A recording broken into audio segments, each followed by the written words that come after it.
Obboleettiin kiyya tokko har'a gaaffii na gaafattee turte.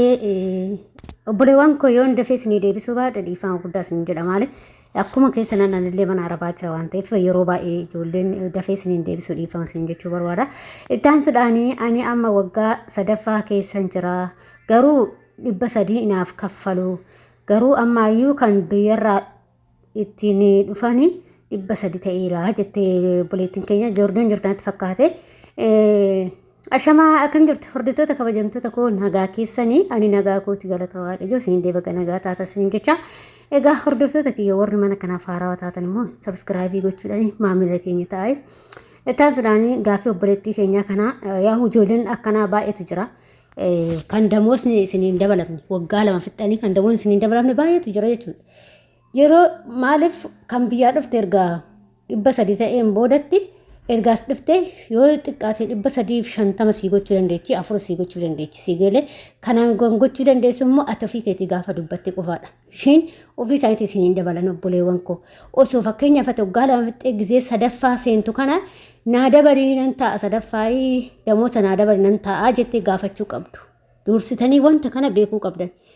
Maaliif waggaa lama fixanii damoosni akka isinii dabalamu hundi keessattuu beekuu qabdan. Yeroo baay'ee waan kana asirratti hin irrattidha. Abbaa fedhe haa ta'u biyya feeti jiraadhu, feetu Dubaay jiraadhu, feetu Beerut jiraadhu, feetu waan feeti ta'e. Hundumtuu waggaa lama keessa waggaa lama yoo hunguunni ta'e nu dabalan.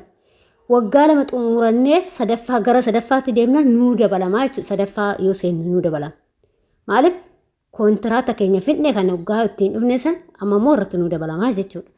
Ofii keessatanii dursitanii ji'a tokko ji'a lama yoo gaafa isin hafu ji'a dhumuudhaaf waggaan keessa lama damoo sanaa dabalii waggaa sadaffaatti hafufaa damoo sanaa dabalii jettaan. Kuni dirqama keessan isinirraa eegama malee jarra akkanatti isiniin dabaltu. Jarra akkanatti isin dabaltu teetuu irraa kutachuu yaaddi jechuudha akkanatti kan isin dabaltu dhiisite. Teenyuma xiqqishuu tanaa irraa kutachuu yaadu isaan. Kanaafiyyuu ati maal gootare dursitee dubbachuu qabdaa. Erga gizee dhuftullee 300 hin daladde amma waggaa sadaffaa seente amma naa dabalee jedhin adam mana madamii ta'eetiin naa dabalee jedhin waggaa 3 lama fixe sadaffaadha amma naa dabalee jedhin yoo si dabaluu baatte immoo biiroo irraa dhuftetti bilbiladhuuti biiroon akka si dabalu hin taasisa eessumatti iyyuu dirqama hin dabalama birrii biyyuma kamiyyuu keessatti iyyuu waggaa lama fidhaa hin dabalama gaafa biyyaa dhufanii fi gaafa afaan beektee dhuftuu fi kan afaan hin beekne iyyuu garagaraa jechuudha atamma afaan barattee hojii baratte waa hunda baratte waan ta'eef dirqama waggaa lama fixxe waggaa lama saniin booda immoo dirqama isinii dabala. Kana beekuu qabdan hundi keessanii jechuudha. Hin hojjetinaa maa waggaa lama erga fixxeen boodatti gaafa dhooshii si deddeemiti gara biraa hin deemte jechuudha. Fakkeenyaaf Dubaay amma erga afaan beektanii ijoollee afaan hin beekne Dubaay hin fudhatu. Isinii galee warri Dubaay warra afaan hin beekne illee hin fudhatu garuu afaan beektan taanaan qulqullinaanis yoo beekte yoo qulqullina beekte qulqullinaa yoo nyaata beekte nyaatan akkasitti galamaa jechuudha Dubaay. Isinii galee akkasitti deemuu dandeechan 200 fa'aa deemtu. 500 fa'aa deemamu. Ijoolleen keessattuu nyaata hojjetan 500 500 akkasitti deemaa jirtu jechuudha. Isinii galee kanaafi ofii keessanii dursati dubbadhaa malee ittiin fufinaa sadaffaa osoo damosa isinii dabalin waggaa sadaffaatti fufinaa dirqama ishii isinii dabaluuni jechuudha. Agartanii innaa kanaaf dursitanii ofii keessanii dubbachuu qabdanii isin jechuu barbaade tananii sii galee obboleettii koo ati amma laala waggaa lamaaf gafixxee sadaffaa seente boodatti dubbachuu qabda yoo ishii hin taane ta'e immoo tikkeetti keenyaa mootii biyya nagalcheetti biyya barbaade deemuu hin dandeecha afaan erga beektanii nyaata yoo beektaffaa keessattuu ijoollee nyaata beektanis qulqullinaa fi nyaatan keessa Dubaay qulqullina yookiin nyaatan deemta jechuudha.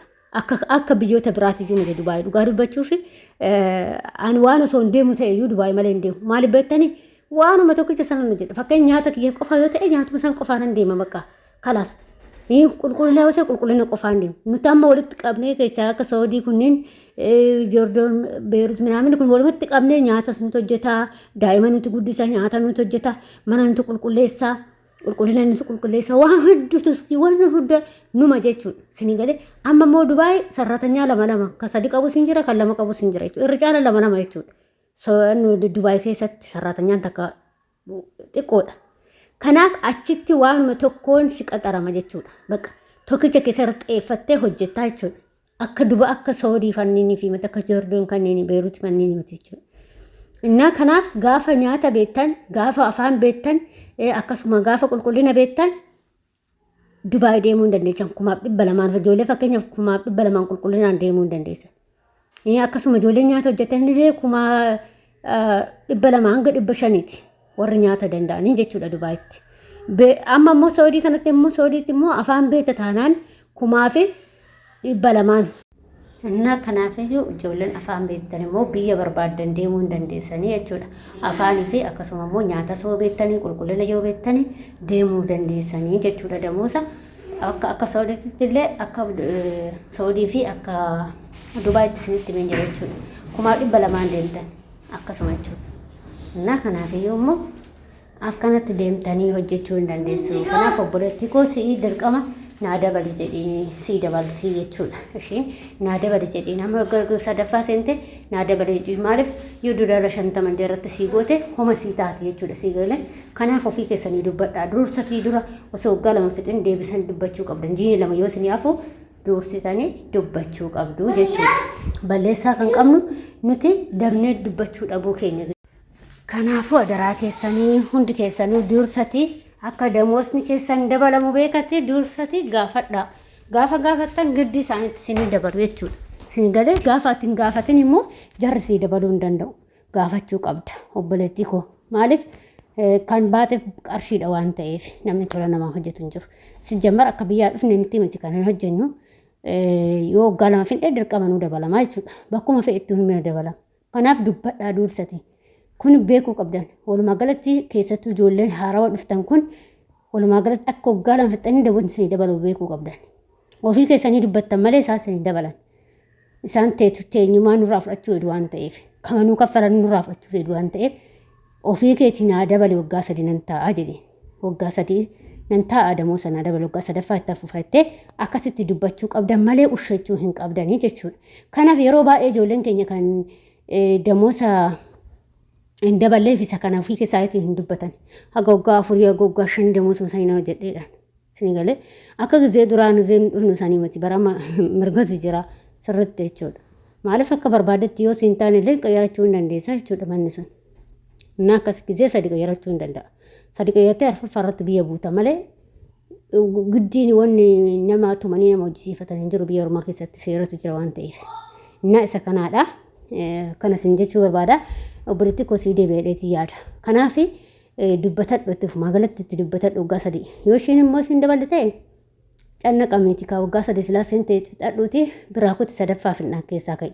Malee arfaffaa itti fufinii jechuudha. Yoo ishii sii dabalte immoo arfaffaa kee itti fufiiti dalagadhu. Kanaadha dhaamni sii dhaamu jechuudha.